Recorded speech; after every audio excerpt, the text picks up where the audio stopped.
சொல்லிட்டு அவளும் ஓடி இருப்பா. இங்கே பார்த்தா இவன் வந்து வெளில நின்றுக்கிட்டே அவங்க அக்கா கழுத்தை நெரிச்சு தூக்கிடுவான். இதுக்கு மேலே அவங்களால என்ன பண்ண முடியும்? அவ்வளோதான், அந்த ஷீல்டு உடஞ்சிருது. இவன் அசால்ட்டாக உள்ளே வந்துடுறான். மியோ இப்போ பார்த்தா ஓடிக்கிட்டு இருக்கா அந்த பனிக்குள்ளே. அவள் ஓடிக்கிட்டு இருக்கப்ப இந்த செக்ரட்டரி என்ன பண்ணுறான், பறந்து வந்து மியோ முன்னாடி நிற்கிறான்.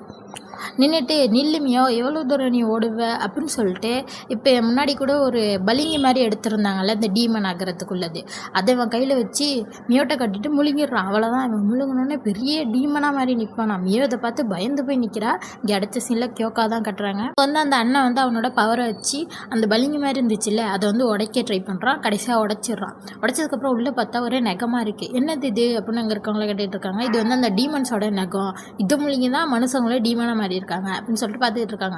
கியோக்கா அதை பார்த்துட்டு அவன்கிட்ட கேட்குறான், உன்னால் ஸ்பாட்லேயே இதை உடைக்க முடியுமா அப்படிங்கிற மாதிரி. முடியுமே, நான் இப்போ கற்றுக்கிட்ட அது எப்படி இருக்குன்னு சொல்லிட்டு அப்படிங்கிற மாதிரி அந்த அண்ணனும் சொல்கிறான். சரின்னு சொல்லிட்டு இங்கே அடுத்த சீனில் அக்காவை தான் காட்டுறாங்க. அவள் தான் கழுத்தை நடிச்சு மயங்கிட்டால. பாட்டி வந்து ஒரு போலீஸை கூட்டிகிட்டு வந்துட்டாங்க. அக்காவை எழுப்பிட்டதுக்கப்புறம் அக்கா வந்து இப்போ பரவாயில்ல அப்படிங்கிற மாதிரி சொல்லிட்டு உடனே கியோக்காவுக்கு வந்து மெசேஜ் அனுப்புகிற அது மாதிரி பேப்பர் பரவ மூலமாக மியோவை பாதுகாக்கணும்ல அப்படின்னு சொல்லிட்டு இங்கே மியோவை கட்டுறாங்க. அந்த டீமன் மெதுவாக மியோ கிட்ட வந்துக்கிட்டு இருக்கு. அப்படியே அந்த டீமன் வந்து மியோவை பிடிச்சி தூக்கி நெரிக்க ஆரம்பிக்குது. அந்த டீமன் வழியாக உசை பேசுகிறான். இது மாதிரி மியோ பயமாக இருக்கான் அவனுக்கு, இப்போ நீ உடனே அவன் ஹஸ்பண்டை கூப்பிடு, நீ கூப்பிட்டோடனே அவன் உடனே ஓடி வந்துடுவான் அவனுக்கு உதவி செய்கிறதுக்காக, சீக்கிரம் கூப்பிடு அப்படிங்கிற மாதிரி சொல்கிறான். மியோ என்ன கூப்பிடவே மாட்டான், ஏன்னா கூப்பிட்டா இவன் கொண்டுருவானே, அதனால் கூப்பிடவே மாட்டேன்னு சொல்லிட்டு அமைதியாகவே இருக்கா. இவன் சொல்கிறான், உசை இப்படியே நீ அமைதியாக இருந்தால் இந்த டீமனோட நெரிச்சியே கொண்டுரு மியோ, ஒழுங்காக அவன் ஹஸ்பண்டை ஹெல்ப்புக்கு கூப்பிட்ரு அப்படிங்கிற மாதிரி கத்திக்கிட்டு இருக்கான். மியோ வந்து கூப்பிடவே மாட்டான். பார்த்தா மியோ கையில் வச்சுருந்த அந்த மேஜிக் பேப்பர் ஹஸ்பண்ட் முன்னாடி கொடுத்துருப்பானே கியோக்கா, அது வந்து டீமன் மண்டையில் குத்திடுமா. அதே அது தள்ளி விட்டுட்டு மியோ பிடிச்சி நல்லா நெரிக்க ஆரம்பிச்சிடும். விசை கத்துறான், ஒழுங்காக ஹஸ்பண்டை கூப்பிட்டு இல்லாட்டி இப்படியே நீ செத்து போயிடுவேன் அப்படிங்கிற மாதிரி சொல்கிறான். ஆனால் வந்து மியோ கேட்க மாட்டான். நான் அவரை கூப்பிடக்கூடாது, கூப்பிட்டா அவருக்கு தான் ஆபத்து, நான் தான் ஏதாச்சும் பண்ணணும்னு சொல்லிட்டு அவளோட கையெடுத்து இந்த டீமன் மேலே வைப்பாளாம். அவ்வளோதான், பார்த்தா இடமே ட்ரீம் உலகமாக மாறிடுது. என்னாச்சுன்னு தெரியல. இப்போ அடுத்த சீனில் இங்கே காட்டுறாங்க. விசை வந்து அந்த ஆர்மி மினிஸ்டரை கொண்டுட்டான். கூட வந்து இந்த எஜுகேஷன் மினிஸ்டராக இருக்கார். இவர் தான் வந்து உசைக்கு உதவியாக இருந்திருக்காரு. இவர் சொல்கிறாரு, நீ ரொம்ப ஓவராக போகிற மாதிரி இல்லையா, இப்படிலாம் பண்ணிக்கிட்டு இருக்க அப்படிங்கிற மாதிரி சொல்கிறாரு. உசை சொல்கிறான், உங்களுக்கு எந்த பிரச்சனையும் வராது, கவலைப்படாதீங்க அப்படிங்கிற மாதிரி சொல்கிறான். அவனை அதை கேட்டுட்டு சரி இது மக்களுக்கு வெளில வந்துட்டு என்னால் பிரைம் மினிஸ்டர் ஆக்க முடியாதுல்ல, அதனால தான் சொன்னேன் அப்படின்னு சொல்லிட்டு அவர் வெளில போயிடுறாரு.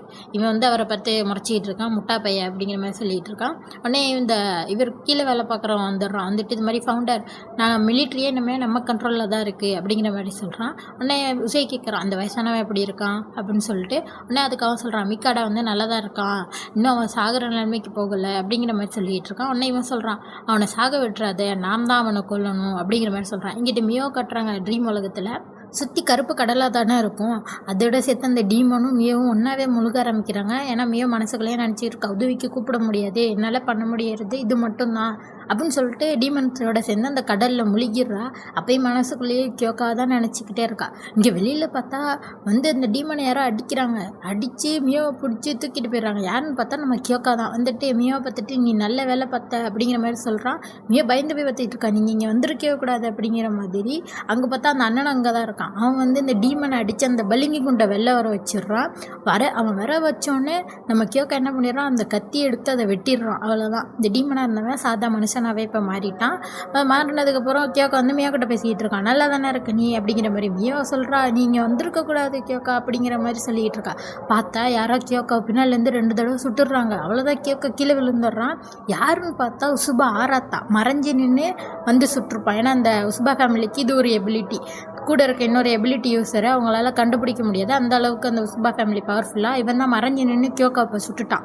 சுட்டதுக்கப்புறம் ஏன் இப்படி பண்ண அப்படிங்கிற மாதிரி கேட்டதுக்கப்புறம் தான் அவன் சொல்கிறான், இது மாதிரி எம்பரர் வந்து இந்த கிஃப்டட் கம்யூனியனோட உதவியால் மிலிட்ரி கஸ்டடியில் பாதுகாப்பாக இருக்கார், அங்கேருந்து தான் எங்களுக்கு ஆர்டர் வந்துச்சு, இது மாதிரி கியோக்கா தான் கிரிமினல், இவன் தான் வந்து கிங்குக்கு எதிராக இது மாதிரிலாம் பண்ணியிருக்கான், அதனால் இவனை வந்து பிடிக்க சொல்லியிருக்காங்க அப்படின்னு சொல்லிட்டு இவனை அரெஸ்ட் பண்ணுங்க அப்படின்னு சொல்லிட்டு சுற்றி இருக்க மிலிட்ரிக்கெல்லாம் கமெண்ட் கொடுக்குறான். அவங்களும் வந்து கியோக்கா கையில் விலங்கு போட்டு தூக்கி பிடிச்சி வச்சுருக்காங்க. அப்போ கியோக்கா கேட்குறான், எனக்கு ஒரு நிமிஷம் தர முடியுமா ஆராத்தா அப்படிங்கிற மாதிரி. சரின்னு சொல்லிட்டு அந்த போலீஸோட சொல்லிடுறான். கியோக்கா வந்து மியோ கிட்ட சொல்கிறான், மியோ அதை நான் வந்துட்டு சொல்லணும், ஏன்னா சொல்லாமல் போயிட்டேன்னு கவலைப்படக்கூடாதுண்ணா அப்படின்னு சொல்லிட்டு, ஐ லவ் யூ மியோ, நான் வந்து உன்னை ரொம்ப நேசிக்கிறேன், இதை நான் முன்னாடியே சொல்லியிருக்கணும், மன்னிச்சிரு மியோ, ரொம்ப லேட் ஆகிட்டு அப்படிங்கிற மாதிரி சொல்கிறான். மியோ அதை கேட்டுட்டு கதறி கதறி அழுதுகிட்டு இருக்கா. அப்படியே வந்து அந்த மிலிட்ரி மேன்ஸ் எல்லாம் கியோக்காவை பிடிச்சி இழுத்துட்டு போயிட்டுருக்காங்க. மியோ அப்படியே அழுதுகிட்டே உட்காந்துருக்கா. இதோட இந்த எபிசோடு இப்படி சோகமாக முடிஞ்சிருச்சு. அடுத்த எபிசோடில் தான் கியோக்காக்கு என்னாச்சு என்ன பண்ண போகிறாங்கன்னு தெரியும். அதனால் மறக்காமல் சேனலை சப்ஸ்கிரைப் பண்ணிக்கோங்க. பாய்.